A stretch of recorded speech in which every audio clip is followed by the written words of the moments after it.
Eżis tfal, wasalna għaż-żmien tar-Randan. Dan huwa żmien meta jfakkarna fid-tbatija, il-mewt u l-qawmien ta' Sidna Ġesu Kristu.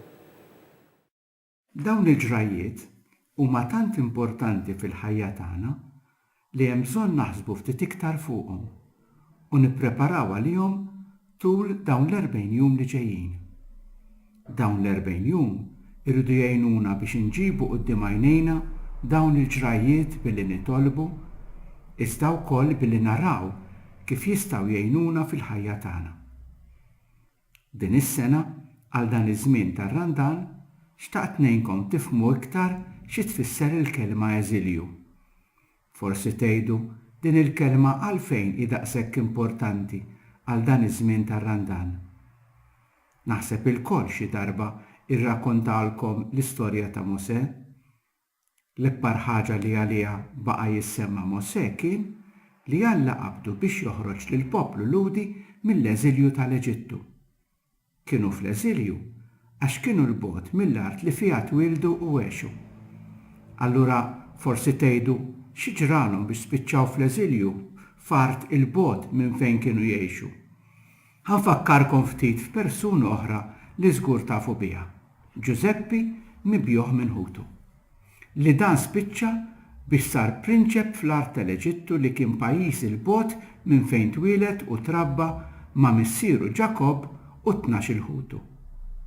Sakemm kien prinċep fl-Eġittu fejn kienu jgħixu missieru Ħutu, kien waqa' ġuħ kbir u dawn kellhom jitilqu biex isibu x'jieklu. Giuseppi żammhom miegħu għal ħafna snin. Peress li huma kienu barra minn pajjiżhom, in-nies tal-Eġittu spiċċaw biex jagħmlu lilhom u l-poplu Ludi li mar hemmhekk skjavi tagħhom u dawn bdew jibatu ħafna. Bdew jitolbu lil Alla biex jeħlishom minn din it-tbatija. U hawnhekk Alla sema' t-talba tagħhom u sejjaħ lil Mosè biex joħroġhom minn dan l-eżilju. Eżilju ieħor li kellhom jgħixu kien meta ġew attakkati minn poplu ieħor u rebħulhom u għalhekk lil min baqa' ħaj ħaduhom skjavi magħhom ġewwa l-Babilonja u damu hemm 50 sena. L-istess talbu lil Alla biex jeħlishom minn dan l-eżilju u Alla reġa' sema' it-talba tagħhom. Dawn iż-żewġ ġrajiet juru lil poplu Ludi għadda minn mument ta' tbatija meta kienu fl-eżilju u għaddew mill-mument tal-ferħ meta ġew meħlusin. Dak li jgħinhom jagħmlu kuraġġ meta kienu fl-eżilju kien li din it-tbatija kienu qed jgħixuha bl-għajnuna ta' xulxin u bit-tama li kellhom li qatt jasal żmien li qatt jerġgħu lura lejn l-art tagħhom u li Alla waslilhom il-kelma tiegħu. Fl-ewwel ġrajja permezz tal-kmandamenti li tal il-Mosè u fit-tieni ġrajja permezz tal-profeta Eżdra li fakkarhom fil-kelma t'Alla. Anki Ġesu kellu jgħaddi minn din l-esperjenza tal-eżilju. Dan ġara meta minn Alla kellu jsir bniedem u jiġi fostna. Kif nafu, anki meta kien fostna, Ġesu ma ġiex milquh minn dawk ta' madwaru, tant li dawn l-istess nies salbuh fuq is-salib. Hawnhekk vera ħassu waħdu, inweġġa minn dawk in-nies li tant kien għamel ġid magħhom u l-bogħod minn Alla missieru. Tant li kif nafu fuq is-salib għajjat Alla tiegħi għaliex tlaqtni. Imma Ġesu kellu mħabba kbira lejn Alla missieru. U għalhekk anki f'dan il-mument ta' tbatija huwa dar lejn missieru u talbu li issa li kien wettaq il-missjoni tiegħu kellu xewqa li jerġa' jmur lura għandu. Kien għalhekk li l-aħħar kelmiet ta' Ġesu fuq is-salib kienu Missier, fidejk jien nerħi ruħi. Ġesu fehem li dan l-eżilju fuq l-art ma setax jgħixu waħdu u kien għalhekk li għażel it-12 l-Apostlu u nies oħrajn biex jgħixu madwaru. Kien isib il-ferħ tiegħu meta kien ikun imdawwar minn dawn in-nies, ikellimhom fuq Alla l-Missier u jorihom it-triq kif jaslu huma wkoll għand Alla l-Missier.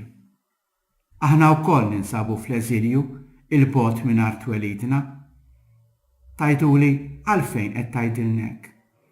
Aħna mhux hawn twelidna u qed ngħixu, imma tfal, nixtieq infakkarkom għax kultant naħseb li ninsew li aħna għad irridu mmorru ngħixu ma' Alla fil-ġenna għal dejjem. Alla lek ħalaqna biex ingawduh u jgawdina għal dejjem. Għax meta niftakru li aħna għad irridu ngawdu lil Alla għal dejjem, allura matul din il-ħajja naraw kif nagħmlu biex nagħmlu dak li jogħġob lilu. Dan iż-żmien tar-randan jgħinna biex naraw x'inhuma dawk l-affarijiet li Ġesu stess għalinna biex nagħmlu ħalli nkunu nistgħu nitlu fil-ġenna.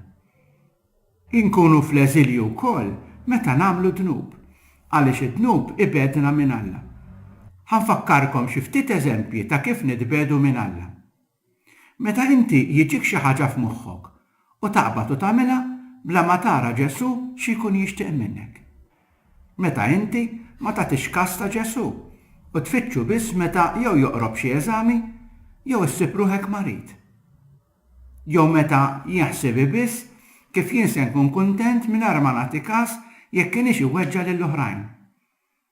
Għalhekk inkun f'dan l-eżilju meta f'ħajjitna ma nimxux fuq il-kmandamenti ta' Alla.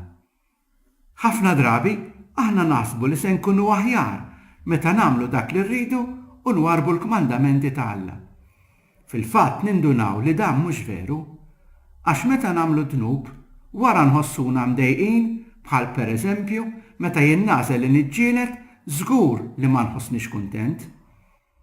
Ir-randan huwa żmien li jgħinna nħarsu l-qudiem u naraw x'nistgħu nagħmlu biex immorru l-ġenna kif wegħdna Ġesu.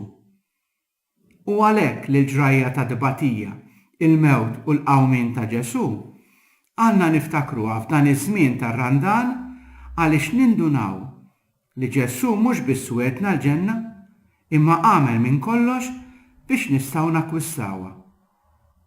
Għalhekk ir-randan jibda jkollu aktar sens jekk aħna insibu aktar ħin biex nitolbu. Nagħmlu sagrifiċċju billi naqsu minn xi ħaġa li nħobbu, pereżempju mill-ħin tagħna quddiem il-kompjuter. Meta noqogħdu attenti aktar meta naqraw il-kelma tal-Alla. Li nfittxu li nersqu għas-sagrament tal-qrar u li mmorru għall-quddiesa u nirċievu lil Ġesu fit-tqarbin. Dan kollu jgħinna biex noħorġu mill-eżilju, jiġifieri ma nibqgħux il-bogħod minn Alla, anzi naraw kif se nkunu viċin tiegħu u naslu saħansitra biex impoġġuh f'qalbna. Din hi x-xewqa tiegħi għalikom ilkoll. Eżis tfal, nibatu fuqkom il-barka apostolika tagħna.